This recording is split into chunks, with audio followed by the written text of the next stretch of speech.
Good morning, everyone. This is Michael Washington. I'm here at the Oklahoma County Jail, Oklahoma County Detention Center. I've here run into a young man who just recently got out of the Oklahoma County Jail. As a matter of fact, this very day, who has spent 9 months inside this decrepit, dehumanized, and unconstitutional setting inside the Oklahoma County Jail. So we're going to give this brother a little bit of opportunity to tell you who he is and what he had to go through while he was in there, and then I'll ask him a few more questions after that.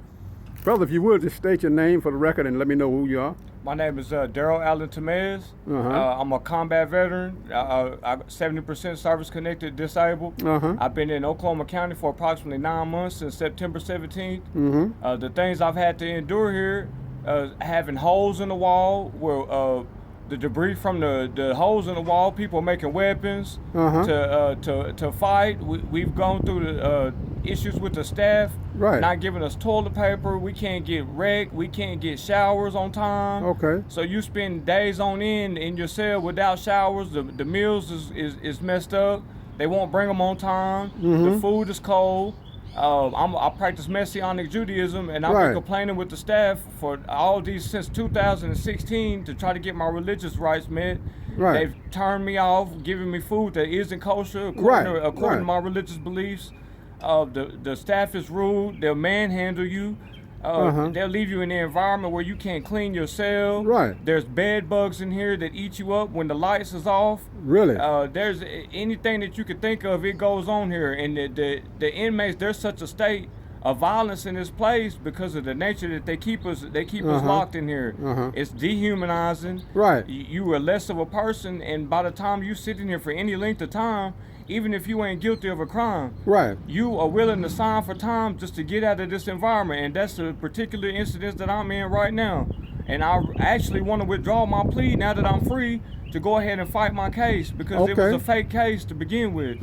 I went to jury trial on January 24th about another case and won unanimous decision that I was not guilty. And these people have no library system. According to the Constitution, you're supposed to be able to conduct legal research to be able to assist in your legal defense. Yes, sir. And they deprive us of that. When complained and sent grievance to the staff through the proper procedures and proper channels, they replied that if I had any legal issues, I need to contact my lawyer.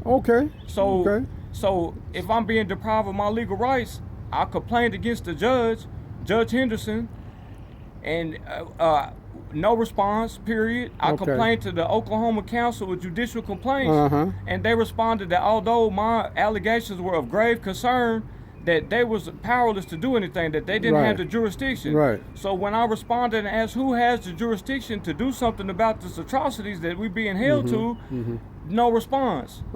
Period. No response on any grievances or any. They leave all of it blank. They won't answer them. So and it's all documented on the kiosk.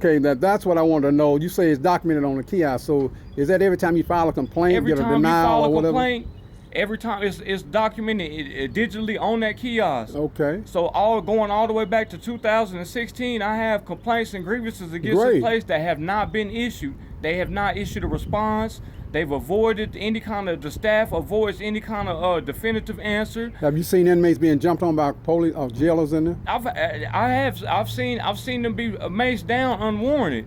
Because they wouldn't want to lock down because there's bed bugs in their cell. I've went through it in my own self. The jailers wanting to manhandle you or talk crazy to you or deprive you of your rights because you don't want to sit in a cell that has bed bugs or doesn't have working water or doesn't have a phone that doesn't work. That's what I was going to say to that. So now the toilets, do they overflow? They put a new system in there where you can only flush every 5 minutes. So if you got 3 people in a 2-man cell, people have to use the restroom. Evidently. So you have to sit there with feces inside the toilet bowl, urine or whatnot, and you're unable. You don't get cleaning supplies, so you have to sit there that way. Now hold on. Now you saying they don't give you cleaning supplies to clean your cell out? I was okay. Now, when they moved to the second floor, we were given cleaning supplies, but on the higher security floors I come from, we didn't see no cleaning supplies. You don't get to sweep your cell or get anything to sanitize anything. So you living in there with the possibility of having any kind of infections prevalent because of the uncleanliness of the situation. So now let me say this. You say there are holes in the wall. What do you mean by that? And they making man-sized holes in the wall. You mean from cell to cell? From cell to cell. I was moved from 8 Adam because they have a hole. You can see it in the outside of here in the jail right now. They had a hole outside going outside, but all the rung is connected with holes, man-sized holes you can crawl through. Okay. Now I have combat stress syndrome from going to Iraq. Right. And when I notified the staff that there's holes in the wall, and if someone crawls through that wall, I've been to combat. You're going to think they're coming to get you. I'm thinking it's an enemy Survival coming to get mode, me. yes. And they did not care about any of that. Did you have a threat? Like, did you have to fight someone because they came through? Yeah, we had all kinds of instances. The police don't care. They're I'm not. talking gonna about you come, yourself. Have you yes, they don't have. They're not gonna come check on you. Okay. So you'll fight and have fights with inmates or whatever, and it's just that's what it is. The police ain't gonna come to check on you. Are you aware of any situations where jailers have set up inmates to fight because they didn't like someone or whatever? Not this incarceration, but when I've been here previously, they'll put you in a pod if you make trouble with the police. Right, They'll put you in a pod with rival gang members.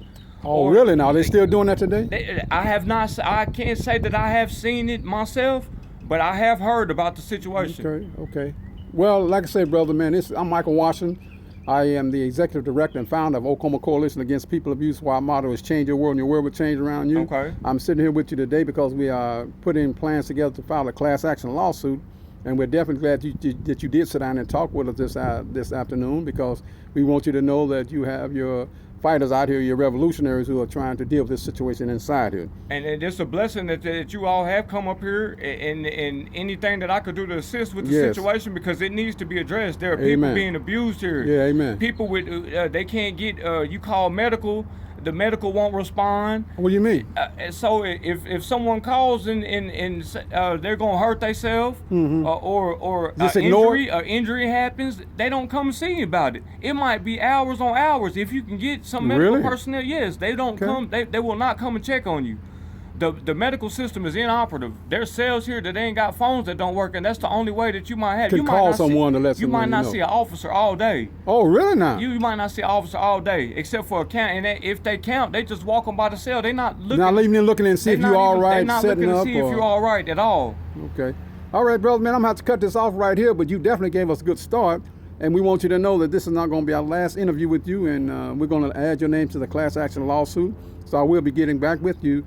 And before I sign off, I want everyone to know that you did give me your address and phone number willingly. Did you or did you not? Yes, I did. Very willingly. Okay, so that way I can let others know about you or whatever and what you've been going through. Yes, you're free to use whatever we had here today. You're free to use it in any manner that's going to help somebody. I need to get your permission, sir, because we try to respect everyone. If you, like I said, if you just want this to be between myself only, you're free to share this with however it's going to help the situation here to deal with the atrocities that's happening to American citizens. Okay, so now hold this for me, if you would, so I can let everybody know I'm signing off. Again, y'all, this is information provided to me by a brother man who just left the county jail just moments ago, and I ran into him as I was going into the jail.